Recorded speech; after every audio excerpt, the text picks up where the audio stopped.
साथियों नमस्कार, मैं डॉक्टर कुलदीप श्रीवास्तव होम्योपैथी के चमत्कार लखनऊ उत्तर प्रदेश से आप सभी लोगों का पुरजोर स्वागत वंदन अभिनंदन करता हूं और आशा करता हूं कि आप लोग साकुशल होंगे। साथियों, आज पटना के खान सर के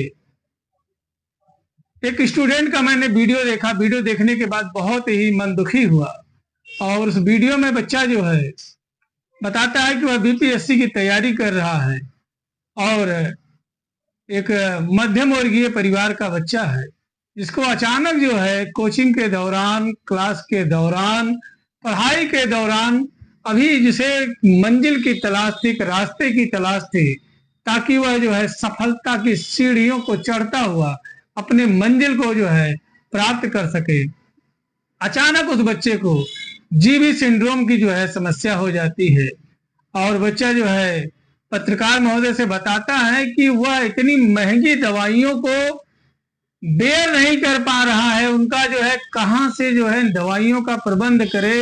अब हर किसी से उधार लेकर के, कर्ज लेकर के जितना हो सकता था उतना उस बच्चे ने अपना इलाज करवाया, उनके परिवार के लोगों ने उनका इलाज कराया और अब आगे का इलाज कैसे होगा, कहां से मदद मिलेगी, वो ठीक होगा कि नहीं ठीक होगा, ऐसी तमाम चिंताएं उसके दिमाग में चल रही थी। और दवाइयां इतनी महंगी, इतनी कॉस्टली हैं जिसे वह जो है खरीद नहीं पा रहा है और साथ ही साथ उसे अपने भविष्य की चिंता हो रही है कि वह डीएमएस, डीएमएसपी, डीवाईएसपी बन पाएगा कि नहीं बन पाएगा।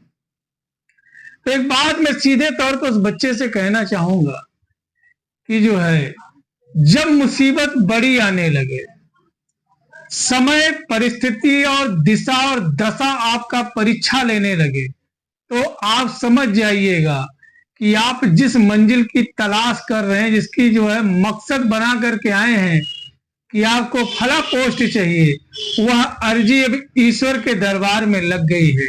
अब ईश्वर आपको चेक कर रहा है कि यह इतने बड़े पोस्ट के लिए सही व्यक्ति है कि नहीं है। इसलिए सफलता हमेशा चुनौतियों के साथ आपका परीक्षा लेती है और साथियों, जब जब परीक्षा बड़ा होता है तब तब परिणाम बड़ा होता है। आइए आज हम इसी जीबी सिंड्रोम, गुलियन बार्न सिंड्रोम के ऊपर बात करेंगे कि यह क्या है, कैसे होता है, इसके क्या कारण हैं और जो है कौन कौन से होम्योपैथी में ऐसी दवाइयां हैं जो जीबी सिंड्रोम को बहुत ही जल्दी पूर्णतः ठीक कर देंगी, खत्म कर देंगी और इंसान फिर से जो है मस्त अपना जीवन यापन करेगा। तो आइए सबसे पहले जानते हैं कि जीबी सिंड्रोम क्या चीज है। तो जीबी सिंड्रोम एक कॉम्प्लेक्स कंडीशन है जिसमें शरीर का इम्यून सिस्टम, रोग प्रतिरोधक क्षमता नर्व्स को इंजरी पहुंचाने लगती है, नर्व्स को डिसऑर्डर कर देती हैं, न्यूरोलॉजिकल डिसऑर्डर्स होने लगता है, जिसके वजह से नर्व इंजरी होना शुरू हो जाता है और ऑटो इम्यून डिसऑर्डर्स होने लगता है, ऑटो इम्यून में गड़बड़ी आने लगती है और जिसके वजह से पेरिफेरल नर्वस सिस्टम पूर्णतः आभासी, आंशिक रूप से क्षतिग्रस्त होने लगता है और जिसके वजह से साथियों न्यूरोलॉजिकल डिसऑर्डर्स आने लगते हैं, न्यूरोपैथी होने लगती है, पॉलीन्यूराइटिस होने लगता है या पोलियो जैसे लक्षण आने लगते हैं या यूं कह ले कि पैरालिसिस होने लगता है असेंडिंग मैनर में, यानी हाथ पैर का काम करना धीरे धीरे जो है पूर्णतः बंद होने लगता है। और जो है इसकी शुरुआत साथियों पैरों से जो है मोस्टली होती है, उंगलियों से होती है, हाथ के उंगलियों से होती है, किसी एक तरफ का हाथ, किसी एक तरफ का पैर, पूर्णतः ऐसा लगने लगता है कुछ घंटों के अंदर ही, या दोस्तों कुछ मिनट से लेके कुछ घंटों के अंदर ही ऐसा लगता है कि जैसे फालिज मार दिया है। आदमी न चल पाता, न फिर पाता, न खड़ा हो पाता, न जेब से कोई चीज निकाल पाएगा, न मोबाइल पकड़ पाएगा, यानी ग्रिपिंग जो प्रोसेस है, उसकी जो प्रवृत्ति है वह पूर्णतः खत्म हो जाएगी, ना पकड़ पाएगा ना उठा पाएगा। यानी कुल मिला जुला करके अगर जो देखा जाए तो नर्व मसल इंजुरी देखने को मिलता है, एट्रोफी कॉन्ट्रैक्चर देखने को मिलता, मुड़ जाएगा या ऐंठ जाएगा, वहां पर पूर्णतः ब्लड का सप्लाई, नर्व इंजरी देखने को मिलती है। ब्लड का सप्लाई बाधित होने लगता है, diminution of the blood supply होने लगता है और वह अंग धीरे धीरे काम करना बंद कर देता है साथियों। अब अगर जो ऐसा होता है तो क्या होगा? सबसे पहले आपका बीपी फ्लक्चुएट करने लगेगा, सर में उलझन हो जाएगी, दिमाग में सोचने समझने की क्षमता कम होने लगेगी और आपको निद्रा बेचैनी की जो है दिक्कत होने लगेगी। साथ ही साथ साथियों, कार्डियोवैस्कुलर जो है डिजीज अगर जो आपको है तो भी और नहीं है तो भी आपका ब्लड प्रेशर कभी बढ़ेगा कभी घटेगा और इसके साथ साथ में एरिथमियास की जो है दिक्कत आएगी। आपका ये लंग्स में जो है साथियों इन्फेक्शन हो सकता है, इसके वजह से आपको सांस लेने में दिक्कत आ सकती है। अगर जो देखें साथियों तो मसल कंट्रैक्शन देखने को मिलता है। और तो साथियों अगर जो देखा जाए तो जीबी सिंड्रोम में क्या क्या कॉम्प्लिकेशंस देखने को मिलते हैं, तो पहला कॉम्प्लिकेशन देखने में मिलेगा ब्रीदिंग डिफिकल्टी, आपको सांस लेने में दिक्कत हो सकता है। निमोनिया जैसे सिम्टम्स आ सकते हैं, सीओपीडी जैसे सिम्टम आ सकते हैं, एम्फाइसीमा जैसे सिम्टम्स आ सकते हैं। हो सकता है कि आपको ऑक्सीजन की कमी हो जाए या बाहर से ऑक्सीजन देने की आवश्यकता पड़ सकती है। आपको हो सकता है कि इन्फ्लुएंजा जैसी दिक्कत हो, सर्दी जुकाम जैसी दिक्कत हो, निमोनिया जैसी दिक्कत महसूस हो सकती है, जिससे आपको रेस्पिरेटरी जो है डिस्ट्रेस हो सकता है, सांस लेने में बाधा हो सकती है, आपका ऑक्सीजन लेवल कम हो सकता है। अगर जो देखें तो डिसऑटोमाइनिया की कंडीशंस आपको देखने को मिल सकती है। आपका बीपी जो है, ब्लड प्रेशर कभी ज्यादा हो सकता है कभी बहुत कम हो सकता है। एरिथमियास की जो है दिक्कत आपको आ सकती है। पैरालिसिस जैसी अवस्था जो है बहुत ही फास्ट देखने को मिलेगी आपको। कुछ घंटों से लेकर के कुछ सप्ताह के बीच आपका अंग पूर्णतः काम करना बंद कर देगा। मोस्टली असेंडिंग मैनर में देखने को मिलता है। पैरों की उंगलियों से जो है लकवा का शुरुआत होता है और धीरे धीरे करके मसल कॉन्ट्रैक्चर देखने को मिलेगा। आपको डिफॉर्मिटी देखने को आसानी से मिल सकता है। नर्व इंजरी जो है बहुत तेजी से होने लगती है, जिसके वजह से वहां का मूवमेंट जो है पूर्णतः बाधित हो जाता है।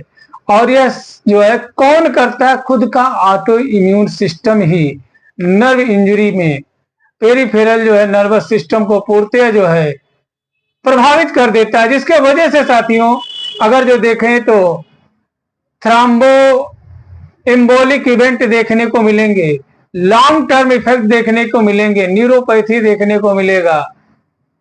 बोथ साइड बॉडी जो है देखने को जो है मोस्टली कम मिलता है, लेकिन वन साइड बॉडी बहुत तेजी से पैरालिसिस होता है। कुछ घंटों से लेकर कुछ महीनों में ये दिक्कत हो जाता है। मसल वीकनेस, बिगनिंग जो होगा पैरालिसिस का मोस्टली जो है पैर से होगा और धीरे धीरे करके हाथों तक पहुंचता है। और स्टार्टिंग टाइम में साथियों जो है देखा जाए जब ऐसी इवेंट चलती है, जब जीवी सिंड्रोम की दिक्कत आती है तो जो है बड़ा ही रिस्की और डेंजरस जो है वह मूवमेंट होता है। और 15% अगर जो देखा जाए तो कार्डियोवैस्कुलर सिस्टम को जो है बहुत तेजी से प्रभावित करता है। ऐसे में जो है इंसान को कार्डियक अरेस्ट भी होने के चांसेस हैं। उसका जो है एम्फाइसीमा की दिक्कत हो सकता है कि जो है ऑक्सीजन बहुत कम सप्लाई हो, तो ऐसे में जो है कभी कभी पेशेंट की मृत्यु भी हो जाती है। लेकिन बहुत डरने और घबराने की बात नहीं है। रिसर्च बताता है, 1900 से लेकर के बीच के रिसर्च बताते हैं कि कहीं लाखों में एक मरीज में जो है मृत्यु देखने को मिलता है। तो आइए साथियों अब जानते हैं कि किन कारणों से जीवी सिंड्रोम होता है। तो इसमें पहला कारण है इन्फेक्शन। जी हाँ दोस्तों, संक्रमण के वजह से, इन्फेक्शन के वजह से जीवी सिंड्रोम होने के चांसेस बहुत ज्यादा बढ़ जाता है। इसलिए जो भी खाएं स्वच्छ खाएं, स्वस्थ खाएं, बासी भोजन से बचें, फास्ट फूड से बचें। और जो है साथियों मोमोज, पिज्जा, बर्गर, चाउमीन जैसी चीजों का सेवन कम करना चाहिए, क्योंकि अगर जो इंसान को कॉन्स्टिपेशन की समस्या है, अगर जो उसको कब्ज की समस्या है, अगर जो उसको टाइफाइड की समस्या, अगर जो उसको मलेरिया की समस्या है, अगर जो उसको डेंगू की समस्या है, तो ऐसी तमाम समस्याओं में पाचन और ज्यादा प्रभावित हो जाता है, जिससे भोजन जो है आंत में जो है सड़ने लगता है, और मल जो है सही से जब पास नहीं होता है तो ज्यादा समय तक जब कोई चीज जो है सड़ेगी गलेगी वहां पर, तो उसमें कीड़े पड़ने के चांसेस हैं, जिसके वजह से जो स्मॉल इंटेस्टाइन में जो पारगम्य झिल्ली है, परमियाबिलिटी मेम्ब्रेन है, उसकी परमियाबिलिटी बहुत ज्यादा बढ़ जाती है, यानी कि वो लेयर ही, वो गट ही खत्म होने लगता है, जिसके वजह से लीकी गट होने के चांसेस बढ़ जाते हैं। और यही बैक्टीरिया वायरस जो है हमारे जो है आंतों के द्वारा हमारे ब्लड स्ट्रीम में पहुंच जाते हैं और नाना प्रकार के ऑटो इम्यून डिसऑर्डर्स को पैदा करने में सक्षम हो जाते हैं। साथियों, हमारा लीवर किसी प्रकार के बनावटी फैट को कभी भी जो है पचा नहीं सकता है, इसलिए जो आप दबा करके chowmein, pizza, momos, burger, cutlet पे जो आप जो है जो क्रीम लगा रहे हैं, ये बड़ा नुकसानदायक है। किसी भी तरीके के कंटामिनेटेड फूड और कंटामिनेटेड वाटर से बचें। मेरा काम है आपको आपकी जिम्मेदारियों से अवगत करा देना। बहुत सारे लोग नाराज भी होते हैं कि फास्ट फूड का मैं बड़ा विरोध करता हूं, लेकिन ना जाने कितने घरों की खुशियां छीन लिया इस फास्ट फूड ने, ना जाने कितने घर के लोगों को बीमार कर दिया इस फास्ट फूड ने। आज अलग तरीके का शरीर हो गया है, अब बॉडी वेट कम ही नहीं होने का नाम ले रहा है, ओबेसिटी बढ़ती जा रही, थायराइड, मोटापा, शुगर, ब्लड प्रेशर की समस्या बढ़ती जा रही है। तो ऐसे भोजन को करने से क्या फायदा, जहां पर हमारा स्वास्थ्य ना बढ़े, दिमाग ना बढ़े, हम खुशमिजाज ना हो पाए, बीमार हो जाएं। मुझे लगता है ऐसे भोजन को तुरंत त्याग कर देना चाहिए। साथियों, अगर जो देखें तो इसके अलावा कैम्पाइलोबैक्टीरिया, जेजुनी बैक्टीरिया, कैम्पाइलोबैक्टर जेजुनी बैक्टीरिया जो है, जो प्रकार से देखा जाए तो डायरिया, डिसेंट्री, अमीबियासिस, पेट, अमातिसार, दुनियादारी जो बीमारियां हैं, इसको बहुत तेजी से बढ़ाता है। और CMV bacteria, CMV virus, EBV virus, Epstein Barr virus, bacterium mycoplasma pneumoniae के वजह से, इन्फ्लुएंजा के वजह से, सर्दी जुकाम खांसी नजला के वजह से, फ्लेवी वायरल इन्फेक्शन, अगर जीका वायरस, हेपेटाइटिस ई के वजह से बहुत सारे एसोसिएटेड काज होते हैं, जिसके वजह से जीवी सिंड्रोम आसानी से मरीजों में डेवलप कर जाता है। और साथियों, अगर जो जीवी सिंड्रोम हो गया तो क्या करें? तो जीवी सिंड्रोम हो गया है तो सबसे पहले आप खुश हो जाइए कि ये आपका कुछ भी नहीं कर पाएगा, बशर्ते आपको अपना विल पावर मजबूत रखना है। आप ये याद रखिएगा कि जब तक जो है आप इस बीमारी से जीतेंगे नहीं, तब तक आपको हार नहीं मानना है। आपने जो कुछ भी तैयारी करने का सोच रखा है, जिस पोस्ट के लिए आप सोच रखे हैं, यकीनन आप वहां तक पहुंचेंगे, अगर जो आपका विल पावर मजबूत है। इंसान बीमारी से नहीं मरता है, जब वो यहाँ पे सोच लेता है कि बीमारी बहुत बड़ी है, तब वह बीमारी से हार मानता है, बीमारी से हारता है। जब तक आप अपने दिमाग से नहीं हारेंगे, तब तक आपकी ये बीमारी कुछ भी नहीं कर सकती है। अब आइए, अगर जो किसी को जीवी सिंड्रोम हो गया है तो क्या करें? तो साथियों, अगर जो आपको जीवी सिंड्रोम हो गया है तो किसी प्रकार के चूरन चटनी नुस्खे का प्रयोग ना करें। सीधे सीधे बगैर देर किए, बगैर झाड़ फूक किए, आप सीधे जो है सरकारी अस्पताल में पहुंचे। वहां पर रोग विशेषज्ञ चिकित्सक के परामर्श एवं दिशा निर्देश में आप दवा करें। उम्मीद करते हैं साथियों कि जो है बहुत ही जल्दी आप ठीक हो जाएंगे। हो सकता है कि इलाज में कुछ महीने, कुछ हफ्ते लगे, या थोड़ा बहुत ज्यादा ऊपर नीचे समय हो सकता है, लेकिन आप ठीक हो जाएंगे, ऐसा पूर्ण जो है आपको प्रमाण मिलेंगे। बहुत सारे मरीज ठीक हुए हैं, तो आप भी ठीक हो सकते हैं। यदि आप डिप्रेशन में हैं कि बहुत सारे मरीज नहीं ठीक हुए हैं, तो पॉजिटिव चीज आपके साथ में एक ये है साथियों कि अगर जो कुछ ठीक हुए हैं तो आप भी ठीक हो सकते हैं, क्योंकि आपकी भी गिनती कुछ के भीतर आती है।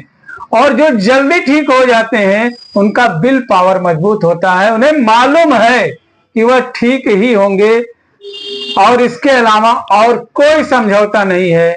विदाउट क्योर वह मानते ही नहीं है, जब तक ठीक नहीं हो जाएंगे तब तक वह रुकेंगे नहीं। साथियों, यदि आप होम्योपैथ में दवा करना चाहते हैं तो यह वीडियो सिर्फ जानकारी मात्र है। मेरे द्वारा बताई गई दवाइयां सिर्फ जानकारी मात्र हेतु हैं, ज्ञानवर्धन हेतु हैं, शिक्षण के लिए हैं। इन दवाइयों का प्रयोग अपने किसी नजदीकी रजिस्टर्ड होम्योपैथिक चिकित्सक के परामर्श एवं दिशा निर्देश में करें। यदि आपको लगता है कि मैं आपके किसी काम आ सकता हूं तो ऊपर दिए हुए नंबर पे हर रोज दोपहर 1 से 2 के बीच में निःशुल्क होम्योपैथिक कैंप लगाता हूं। इसका कोई भी चार्ज आपको नहीं देना है। आप इस टाइम पे हमसे बात करके अपनी समस्या रख सकते हैं। हर संभव आपका मदद करने का प्रयास किया जाएगा।